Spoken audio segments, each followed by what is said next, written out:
Hi, everyone. We'll be starting back with the panel at 10 after, but I wanted to remind you of some of the housekeeping issues. We are, as you're seeing, people are putting up ideas for links for us where we can get more ideas about, learn more about other folks who are working in this space, what books you'd like to see in our book clubs or speakers you'd like to hear. So keep that chatter going in the chat box.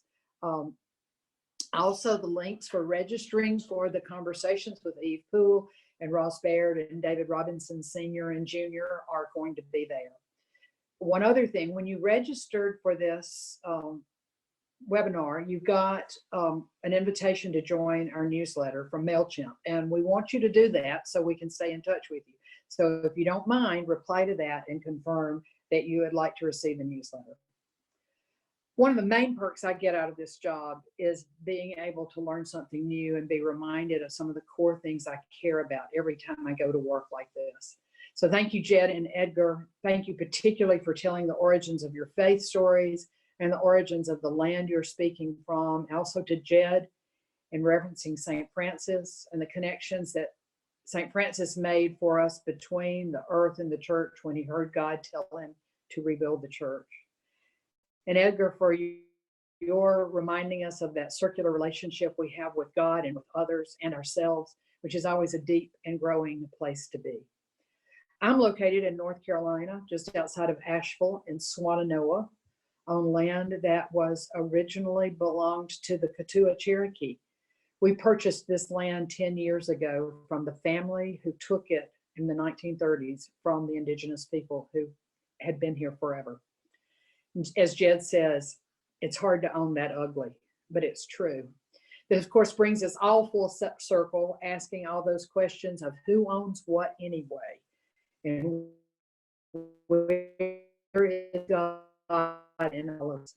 How are we people with the privileges we have in property ownership, with capitalism and wealth? So we're going to turn for a few minutes to trained theologians who are going to answer all those questions, I'm sure. Right? Mark, Reggie, Kenda. As I said earlier, they're unique because they've all attended SoCal and they have this frame of reference about money and meaning. They spend their time teaching, leading people in the areas of social entrepreneurship and money and the church. Mark Sampson, who's going to lead this conversation, was the first person I ever met who had a PhD in both theology and economics, and I've been following him around ever since.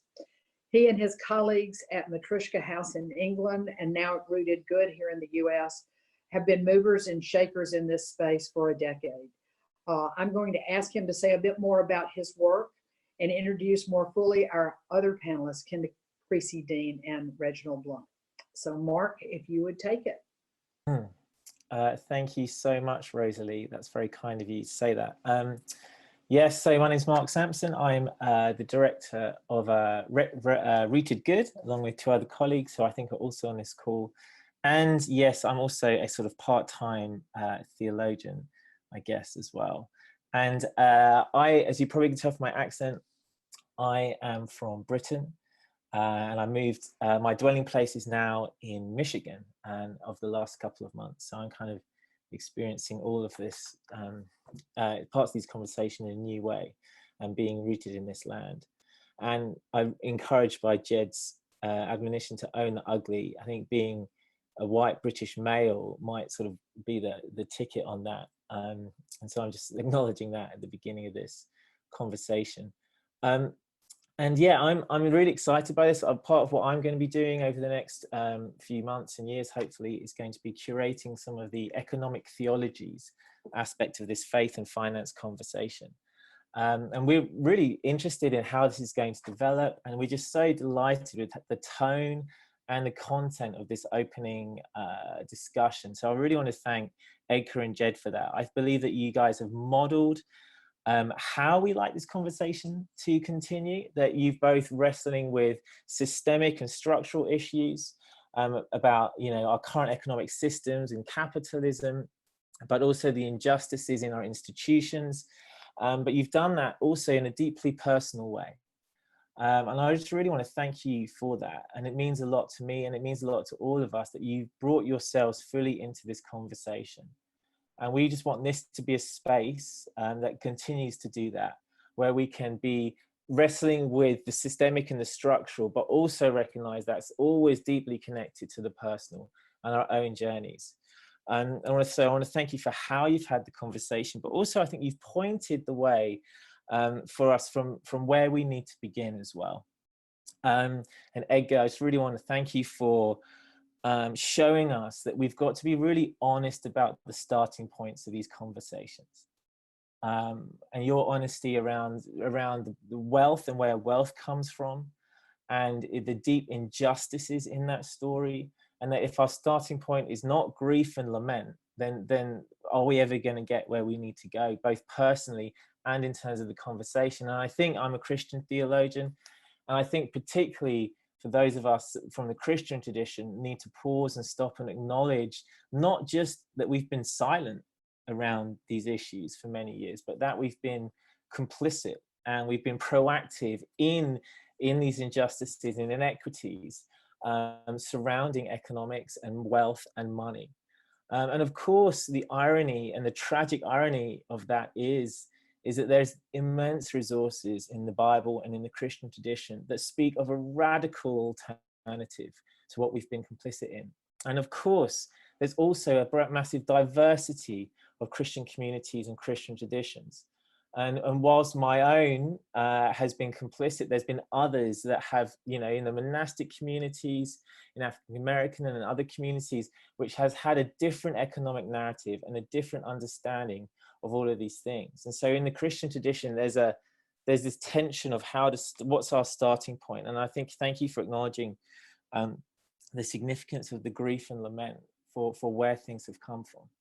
But also, I think both of you said, and it's very interesting, I think Jade, you said at the beginning, before we talk about money, we need to talk about separation, which is fascinating. And Edgar, in the same way, your narrative of this from separation to togetherness, to reciprocity and mutuality, this narrative that both of you spoke about, that before we talk about money and wealth, we need to step back and ask these deep questions about what does it mean to be human?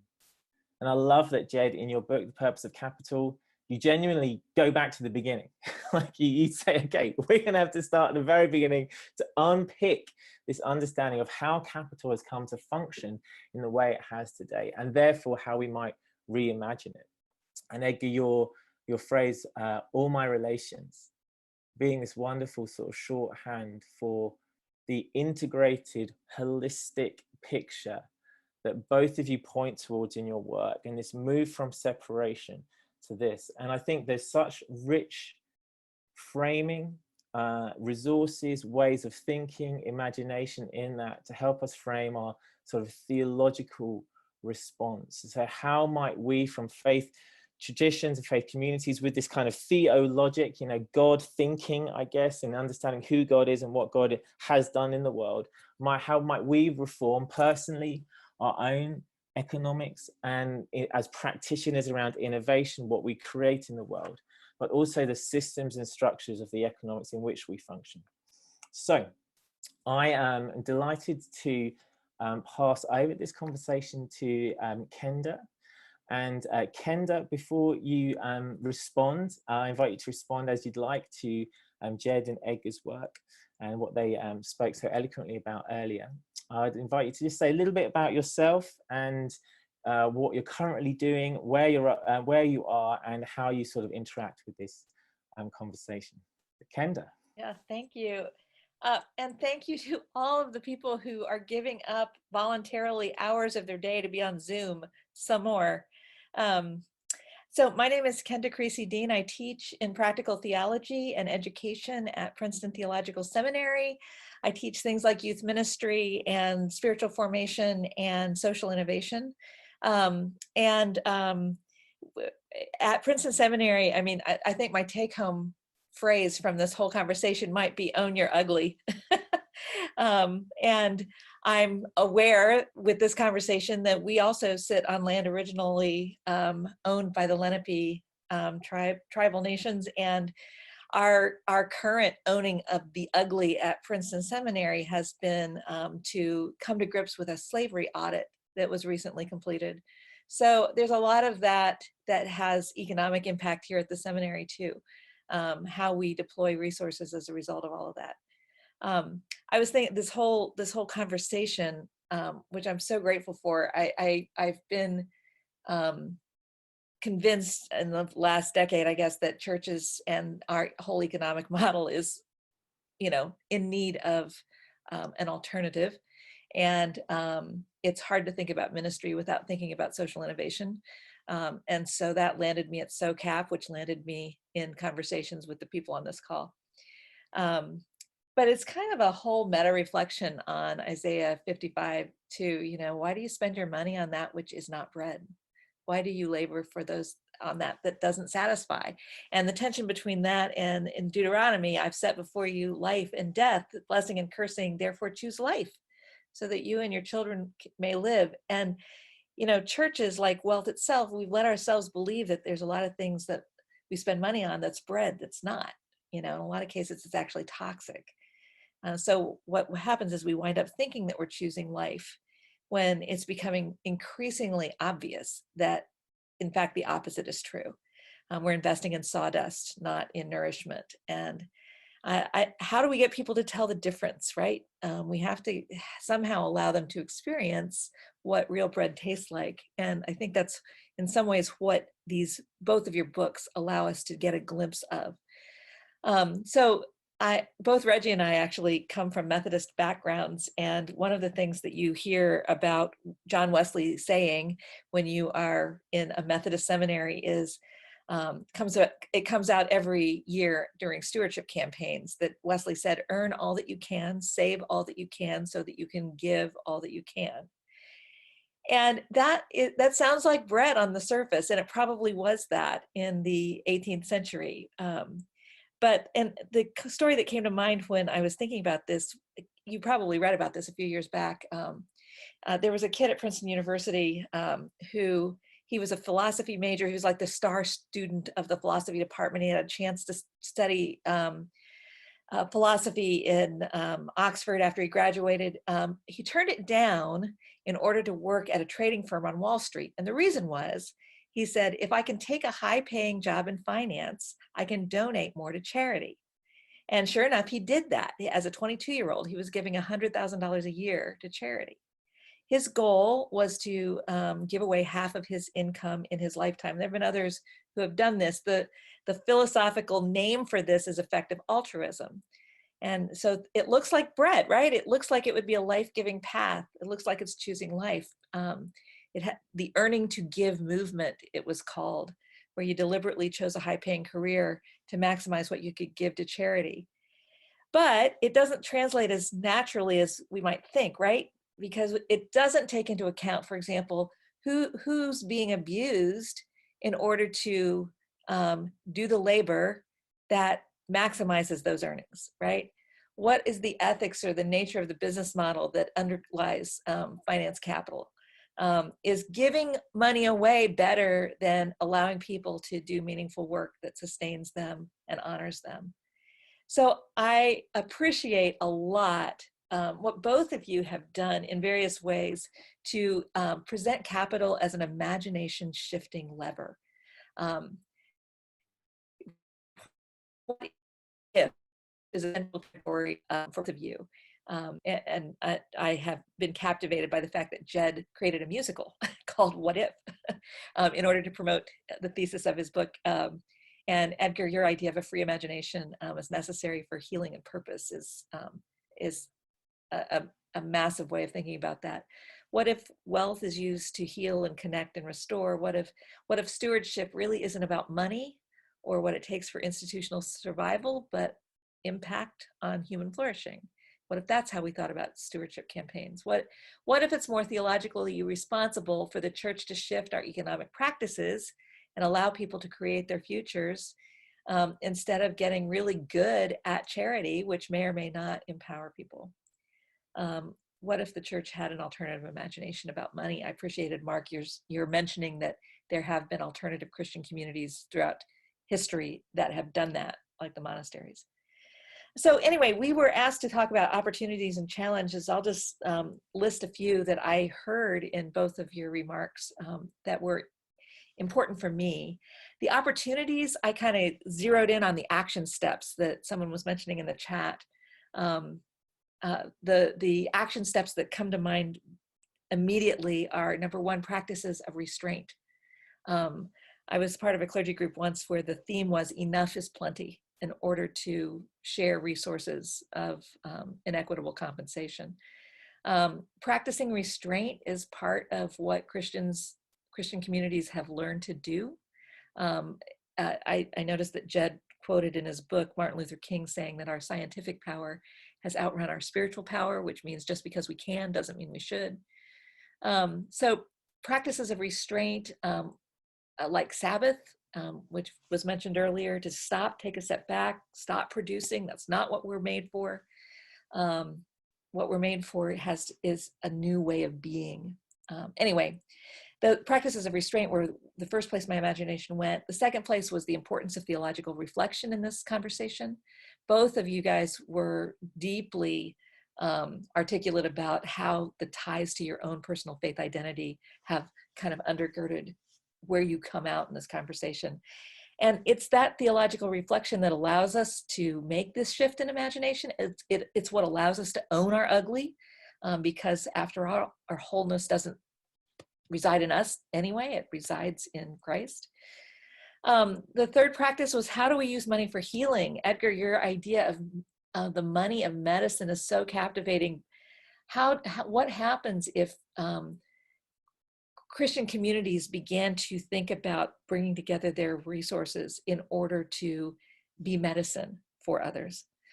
And then the last opportunity that came to mind was, what happens if Christian communities and not just investors begin organizing their lives, their practices around the metric of ESG, environmental, social, governance? We might even add another S for spiritual priorities. But I think that if we became explicit about those things as our metric for value, it would change our practices on a daily basis as well.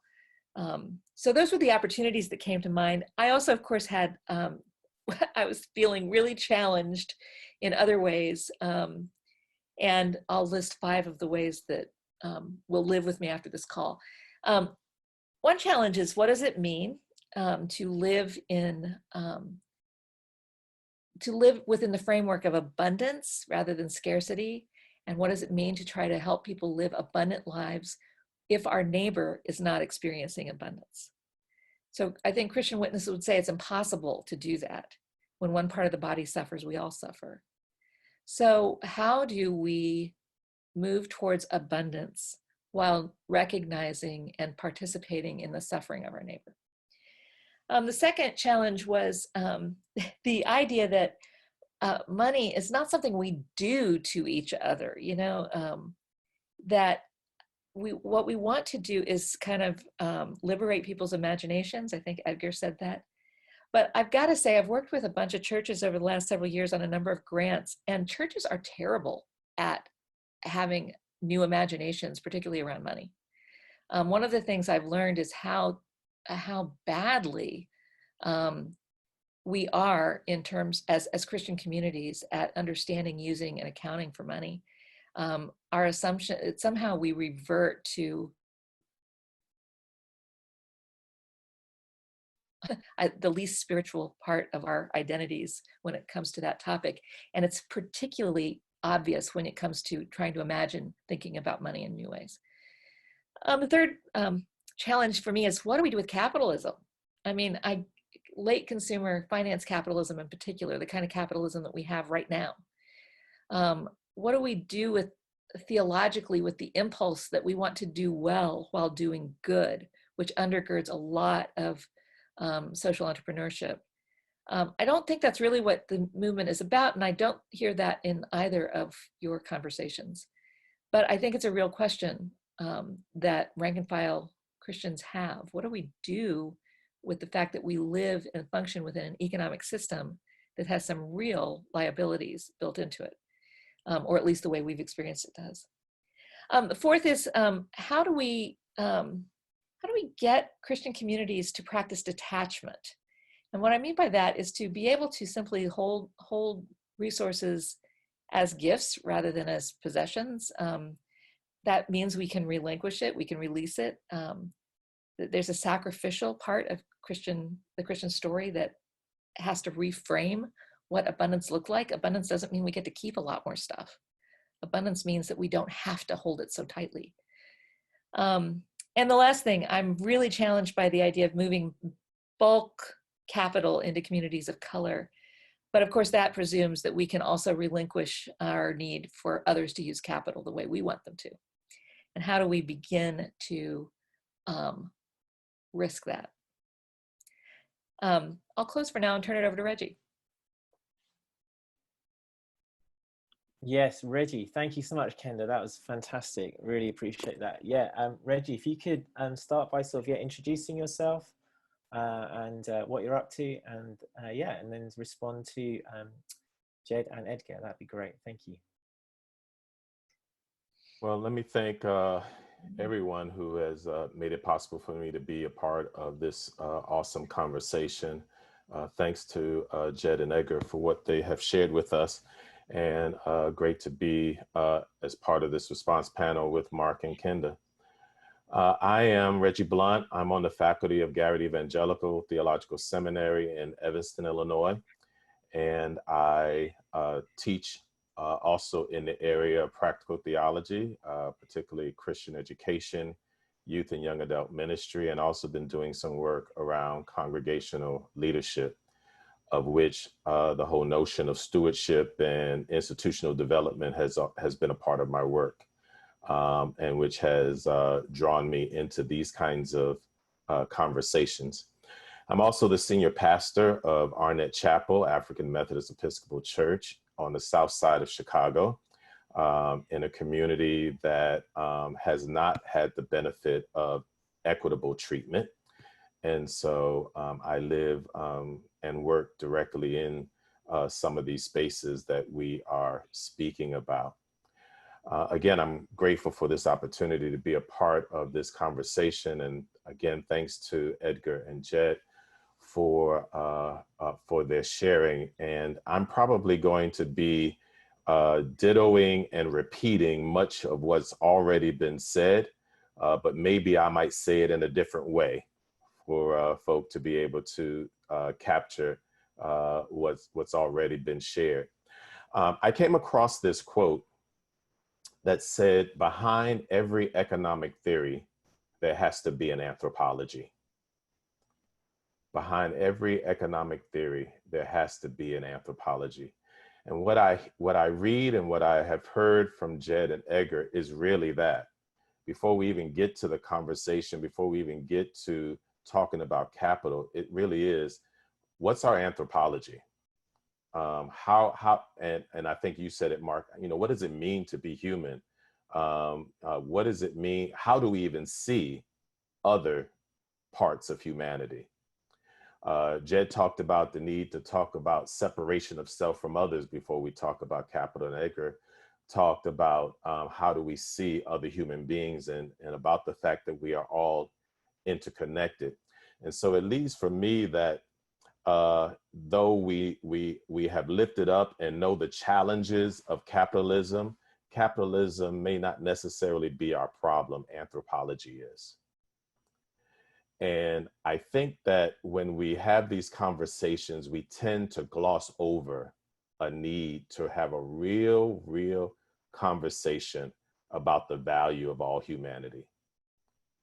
I think that sometimes we enter these conversations, even in this social impact conversations, as if we're all on the same page as to how we value humanity. And I'm not sure of that. And as Jed said, I think that we need to stop. We need to pause. We have to own our ugly. I think that is going to be the phrases that we're all going to leave here with.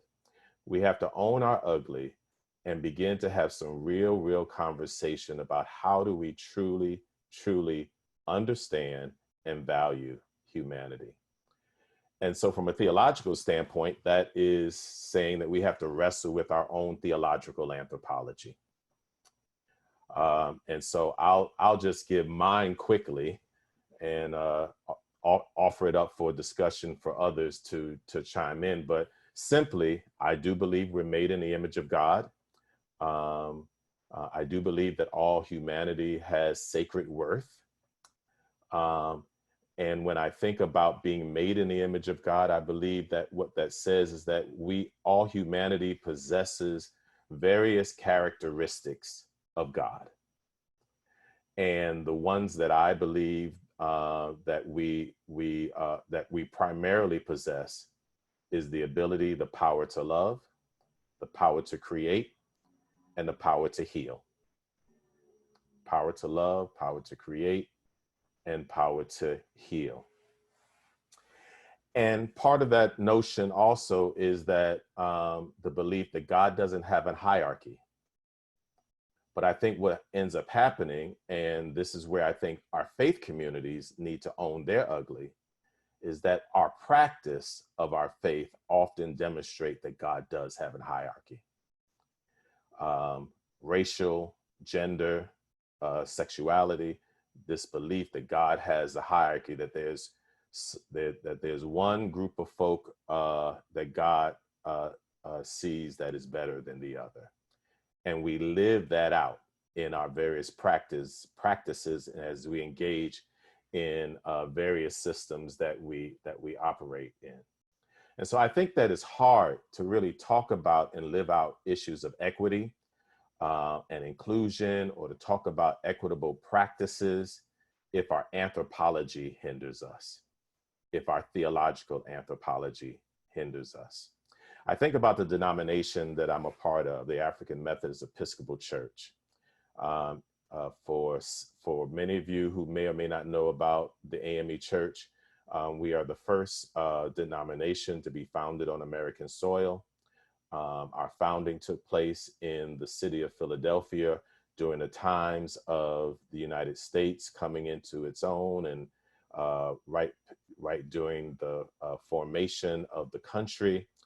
And our founder, Richard Allen, was right in the thick of things that was taking place in Philadelphia. His biographer would say that had Richard Allen been white, he would have been considered one of the founding fathers of our country. The AME Church was founded off of a benevolent system of the Free African Society, which was committed to caring for others, engaging in various levels of benevolence, particularly in support of persons of African descent. But it was also right in the heart of another pandemic that took place during that time called the yellow fever. And it was right in the heart of caring for others and supporting others and serving others. And that has been at the heart of our denominational's commitment and work all throughout from 1700s all the way up until now. The challenge that our own denomination has had is that our congregations are making social impact in the communities that they are engaged in. Many of our churches are doing soup kitchens and daycare centers and providing healing spaces and all of that. But though we were part of the original fabric of building this country, we have not received the same equitable support in being able to make greater social impact that we probably could in the communities that we serve. And so, to Edgar's point, I think that we do need to find ways of shifting resources to communities of color, those who are on the ground already doing great work and could do even greater work if they had the resources to make that happen. But that begins with the shifting of our anthropology. If we don't believe that people are of equitable, equal value, particularly for those of us in faith communities, and believe that we are of equitable value in the sight of God, then it's going to be very difficult for us to shift our practices, because our behavior is going to be shaped by what we believe. No matter how we slice it, no matter how we work it out, if our heart is not believing that we are all humanity has sacred worth, then our practices will not reflect that. So I'll stop there. I really enjoy being part of the question and answer. Thank you so much, Reggie. I'm going to invite Jed and Edgar back into the conversation now.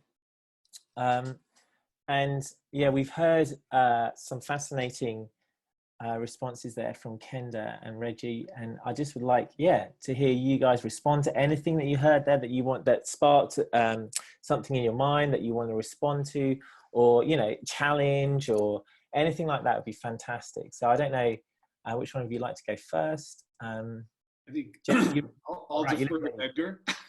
Oh, Edgar's going to go first. There we go. Sure. One, I would just say I'm just really honored to be in this space, and I'm very encouraged. This is the first time I think I've been in a space where all of my identities feel like they are coming together in one conversation. So it's really reaffirming, and also to just hear from you all who are teaching the next generation of faith leaders and have such important positions to influence the future of faith communities and the church and how capital is moving, to know that you are like-minded in your ideology and are really helping to shift some of the stories that have been passed down that are harmful, right? Like, we have the opportunity as people of faith, as spiritual beings, to rewrite that history. So I just wanted to say thank you. I feel very supported and seen and inspired by you all today, and look forward to the work ahead.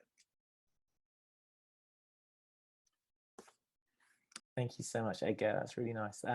Yeah, Jed, I don't know if you want to jump in and respond to anything that you heard that kind of sparked something. I'd like to respond to everything, but there's just so much. I mean, really, this has been just a phenomenally rich conversation, and I'm really pleased that Rosalie and her team are kind of creating a space for this discussion to kind of go forward. And I really like the idea that we're not trying to replicate a conference in a point in time, but rather facilitate a conversation over time. And I think that's really what's needed here. I think that we're talking about how do we connect, again, in relationship with each other and with the other. And that is it's a tough process, because it's an approach and a withdrawal. It's a process of engagement and reflection and engagement. It's praxis in terms of, having a thought and an understanding of something, applying that in practice, and then having to revise and reform and refrain what it is that you're doing based on that experience and new thought.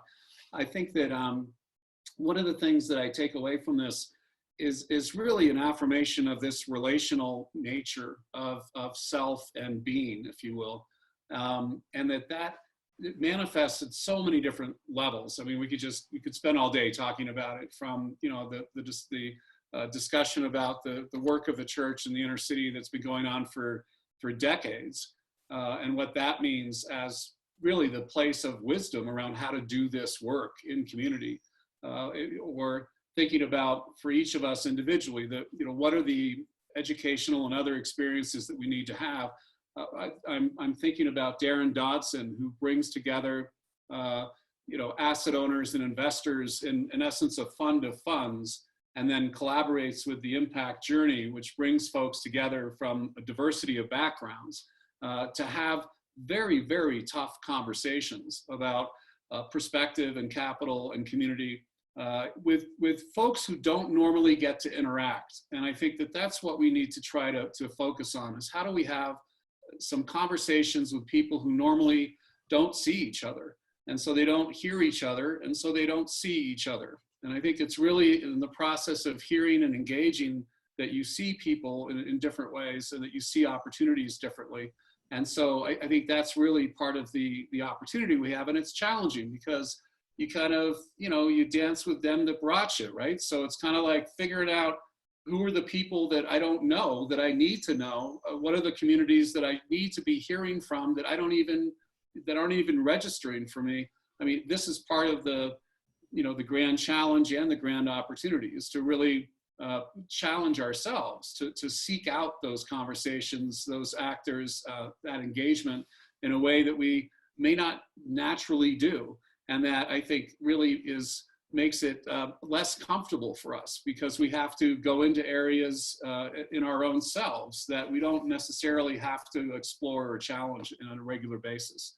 So I think it gives me a lot of this. I do want to say one other thought is that I had spoken earlier about the whole notion of mutual impact and that we become transformed in the process of trying to transform our world. And I think that the comment that was made earlier that Edgar touched on in terms of restorative justice, I view the process of pursuing restorative justice as the collective manifestation of mutual impact at the individual level. And that it is these two kind of parts of a whole that come together. And if we as individuals open that process of restorative justice in a way that it allows us to grow from that engagement, then I think we have possibilities and hope for actually doing what needs to happen in the world. Thank you so much. I have a specific question for both of you, Jed and Edgar, if you'd like to respond. I see both of you being in spaces that have historically been quite unilateral spaces in terms of the flow of money. Edgar, you addressed that very specifically in your book, and you have a great critique in your book about the word altruism and all that is carried with that word and the privilege and power even that word suggests. And Jed, in the same way, you're continually confronting this notion that capital exists to create more capital, right? Like this kind of, and the unilateral nature of the investor over here and the investee over there. And in that, you're trying to, from my perspective is, feel free to, you're trying to create a more mutual relationship.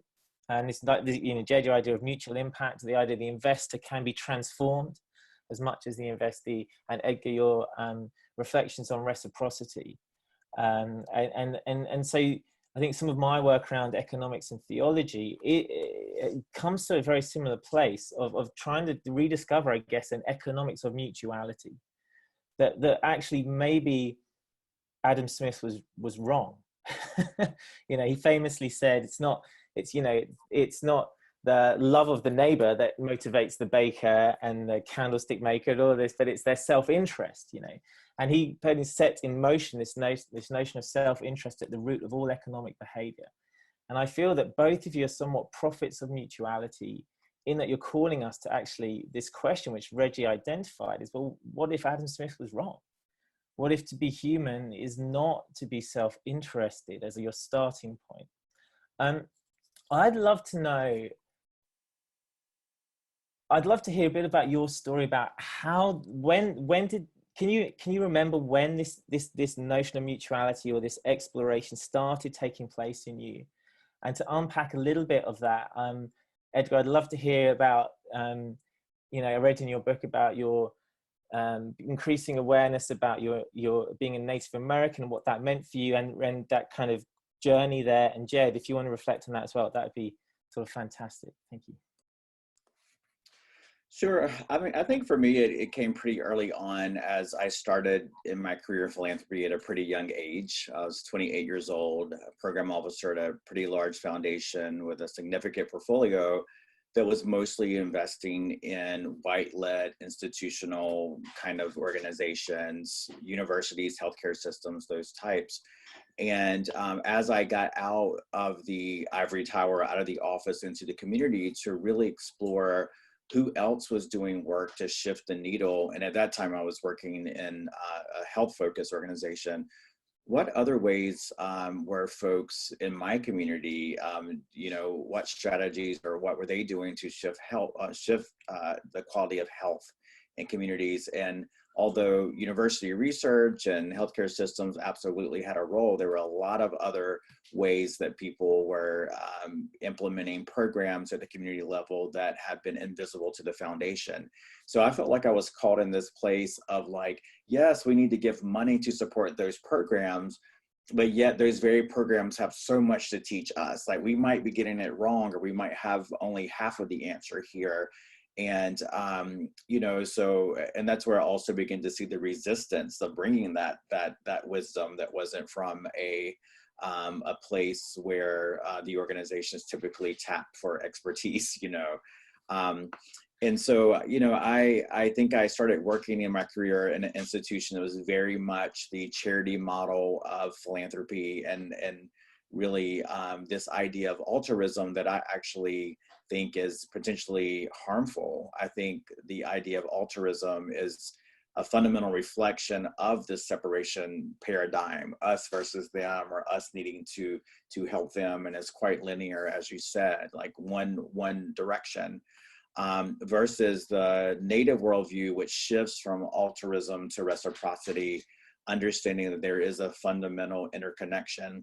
And I often talk about the word here in the US, there's a slang, a derogatory term called Indian giver, which is if you're a kid and you give someone a toy or whatever, and then you take it back, they're like, oh, you're an Indian giver, right? And that word actually does come from an indigenous idea about giving gifts, because ultimately no gift is free. We give with the understanding that in my time of need, you will give back and take care of me. So it is reciprocal versus I'm giving to some people over here that I don't know, that I'm not connected to, and I will never need anything from them in return. And so that's why I think I push back on ideas of altruism to moving us to a place of a reciprocity, because of the idea that we all are inherently connected and need each other. Mark, I got lost in listening to Edgar's words, and I can't remember what your question was. It's your discovery of mutuality coming from a context in investment which is more linear, sort of unilateral, sort of a one-way exchange.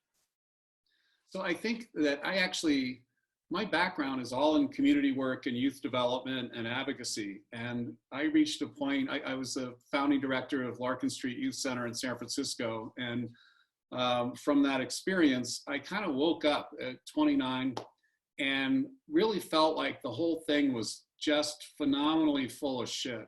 I mean, like this is the late 80s, and my job as an executive director was to make people cry about street kids, and they would give me money.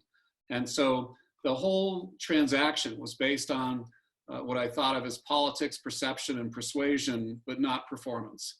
And it was really this, you know, the reference to effective altruism is really like predicated on rape, pillage, and philanthropy as the practice. So that there you could separate these out, right?